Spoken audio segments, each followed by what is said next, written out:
الله محمد رسول الله عليه صلاة الله وآله والأحبة.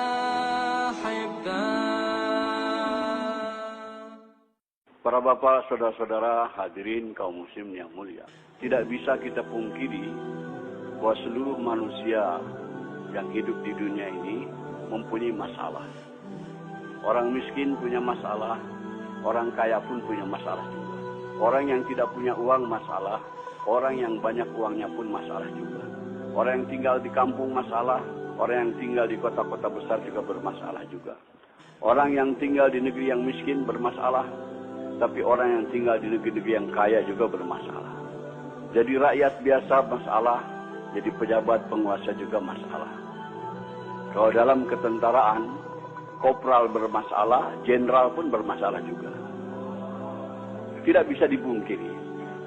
Orang yang belum kawin punya masalah, yang sudah kawin pun masalah juga. Yang belum punya anak masalah, yang sudah punya anak banyak pun masalah juga. Yang tinggal di gubuk bermasalah, tapi yang tinggal di rumah-rumah mewah juga bermasalah juga. Allah Subhanahu wa taala mengutus Rasulullah sallallahu alaihi wasallam untuk menyelesaikan segala masalah manusia. Masalah manusia dunia maupun masalah di akhirat. Apa yang dibawa oleh Rasulullah untuk menyelesaikan masalah manusia bukan membawa kekuasaan, bukan bawa jabatan, bukan bawa harta kekayaan, tapi yang dibawa oleh Nabi adalah agama. Jadi agama ini diturunkan oleh Allah untuk menyelesaikan masalah-masalah manusia. Siapa yang mau mengamalkan agama, mentaati Allah, ikut cara Rasul, masalahnya akan diselesaikan oleh Allah Subhanahu wa taala. Orang miskin kalau mau selesai masalahnya, tidak perlu jadi kaya. Sebab jadi orang kaya belum tentu selesai masalah. Tapi kalau orang miskin ikut agama, amalkan agama, pasti diselesaikan oleh Allah masalahnya. Setiap kita ingin kepada kehidupan yang baik, keadaan yang baik. Ini akan tercapai dengan agama. Allah Subhanahu wa taala berfirman dalam Al-Qur'an, "Man 'amila shalihan min dzakarin aw unsa wa huwa mu'min, fala yuhyiyannahu hayatan thayyibah." Barang siapa yang beramal soleh, yaitu taat kepada Allah dengan cara Rasul, baik laki-laki maupun perempuan, dan dia beriman, kami akan berikan kepadanya kehidupan yang baik. Kehidupan yang baik akan datang kepada kita bukan dengan harta, bukan dengan kekayaan, bukan dengan kemewahan, tapi dengan agama. Kalau kita amalkan agama dalam kehidupan kita ini, semua masalah kita diselesaikan oleh Allah Subhanahu wa taala. Begitu juga kehidupan kita bermasyarakat, bernegara, kalau ingin masalah-masalah selesai dari masalah masyarakat, masalah kenegaraan dan sebagainya, agama juga. Allah berfirman dalam Al-Qur'an, "Walau anna ahlal qura amanu wa taqaw la fatahna 'alaihim barakatim minas sama'i wal ard." Andai kata penduduk suatu negeri itu iman dan takwa kepada Allah, kami akan bukakan kepadanya pintu keberkahan daripada langit dan bumi. Kemakmuran, kesejahteraan, keamanan akan tercipta dengan agama, dengan taat kepada Allah Subhanahu wa taala. Maka Rasulullah SAW berjuang mati-matian memahamkan kepada umat betapa penting agama ini. Betapa penting agama ini untuk menyelesaikan masalah. Sebab manusia terkeliru, tertipu. Mereka yakin dengan yang zahir. Disangkanya dengan berharta, dengan berkekayaan, dengan berjabatan, dengan pangkat, kehidupan akan nyaman. Tidak, hadirnya mulia. Fir'aun kaya raya, jabatannya tinggi, tapi tidak taat kepada Allah, bermasalah kehidupannya. Karun kaya raya, orang terkaya di dunia ketika itu, tapi tidak mau taat kepada Allah, bermasalah hidupnya. Namrud juga raja dunia, dia tidak taat kepada Allah, bermasalah kehidupannya. Semua masalah-masalah datang kepada kita dari dia taat kepada Allah Subhanahu wa taala. Bukan karena pendapatan kecil, bukan karena miskin, bukan. Yang menyusahkan kehidupan kita ini adalah dosa-dosa kita sendiri. Hadirin, di Jakarta ada ungkapan kata gubuk derita. Maksudnya karena tinggal di gubuk hidup menderita. Sebetulnya yang bikin menderita bukan gubuknya, tapi dosa-dosanya hadirnya. Orang yang berdosa itu walaupun tinggal di gedung yang mewah, tetap hidupnya akan gelisah, hadirnya mulia. Ketahuilah hadirnya mulia, semua kesusahan yang datang kepada kita ini akibat daripada dosa-dosa kita. Allah Subhanahu wa taala memberikan contoh yang gamblang dalam Al-Qur'an. Nabi Ibrahim alaihissalam dapat cobaan kena hukuman bakar oleh Namrud. dimasukkan ke dalam api selama kurang lebih 40 hari 40 malam. Tapi karena Nabi Ibrahim orang yang taat kepada Allah, orang mengamalkan agama, di dalam api dibahagiakan oleh Allah SWT. Sejuk, nyaman, sejahtera, dapat makan, dapat minum. Masa di gubuk menderita? Nabi Ibrahim dalam api tidak menderita, hadirin, karena bersih daripada dosa. Andai kata hidup kita lurus taat kepada Allah, dalam gubuk pun akan dibahagiakan oleh Allah Subhanahu wa taala.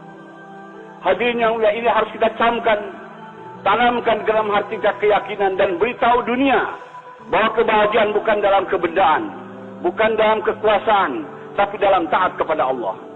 Siapa yang tidak taat kepada Allah akan celaka hidupnya, dunianya apalagi akhiratnya. Kita bertanggung jawab atas perkara ini. Setelah Rasulullah SAW wafat, tidak akan ada lagi kedam Nabi ke dunia yang memberikan peringatan kepada manusia. Kita selaku umat Nabi Muhammad SAW beritahu kepada dunia supaya manusia ini selamat. Hanya dengan ikut cara Rasulullah, kehidupan kita akan aman, akan tentram, akan sejahtera, akan bahagia. Maaf hadirin, hidup kita bukan akan bahagia dengan modern, dengan ikut barat. Tidak ada janji Allah Subhanahu wa taala. Tapi kalau kita ikut cara Rasulullah, janji Allah ada di situ. Allah akan berikan kepada kita kesuksesan, kebahagiaan. Maka kita beritahu perkara ini. Hadirin yang mulia, Allah Subhanahu wa taala berfirman dalam hadis qudsi, "Ya ibadi, ana urid anta turid, wala yaqulu illa ma urid." Wahai hambaku, aku punya keinginan, kamu pun punya keinginan, tapi akan berlaku keinginan aku, kata Allah, bukan keinginan kamu. Wa ilan salam dari fima urid, fakaifatuka fima turid. Kalau kamu tunaikan keinginan-keinginan aku, maka aku akan tunaikan segala keinginan-keinginanmu. Tetapi kamu kalau tidak mau menunaikan keinginan aku akan susahkan engkau dalam menunaikan keinginan-keinginanmu. Dan yang akan berlaku adalah keinginan aku, kata Allah. Jadi hadirin, metode, teknik supaya keinginan-keinginan kita tercapai. Kita ingin bahagia, ingin sejahtera, ingin aman, ingin tentram. Caranya adalah tunaikan keinginan Allah. Tunaikan keinginan Allah. Kalau kita tunaikan keinginan Allah, segala keinginan-keinginan kita akan ditunaikan oleh Allah Subhanahu wa taala. Allah Subhanahu wa taala pencipta kita, pencipta alam semesta semuanya. Dia yang berkuasa, hadirin. Allah berkuasa membahagiakan hambanya walaupun dalam gubuk. Allah berkuasa membahagiakan hambanya walaupun dalam kemiskinan. Allah berkuasa juga menyusahkan hambanya walaupun dalam istana. Allah berkuasa menyusahkan hambanya walaupun di tengah kekayaan, kaya raya. Hadirin, hanya dengan jalan taat kepada Allah. Apa keinginan Allah tadi, hadirin? Allah tidak minta diberi makan, diberi minum. Allah ingin supaya agamanya diamalkan. Kalaulah kita mengamalkan agama Allah, apa yang kita inginkan, keamanan, ketentraman, kesejahteraan, kebahagiaan akan datang kepada kita. Ini janji Allah Subhanahu wa taala. Jadi caranya adalah bukan dengan kemewahan, adalah caranya tunaikan keinginan Allah, yaitu agama. Hari ini orang ingin bahagia, agama ditinggalkan. Tambah jauh, tambah sesat, hadirin yang mulia. Maka kumpul-kumpul kita di sini, hadirin, untuk memahamkan pertama kepada diri kita perkara ini. Setelah itu kita bangkit korban, beritahu ke seluruh dunia bahwa kebahagiaan bukan dalam kebendaan, bukan dalam ekonomi, bukan dalam industri, bukan dalam perdagangan, tapi dalam agama.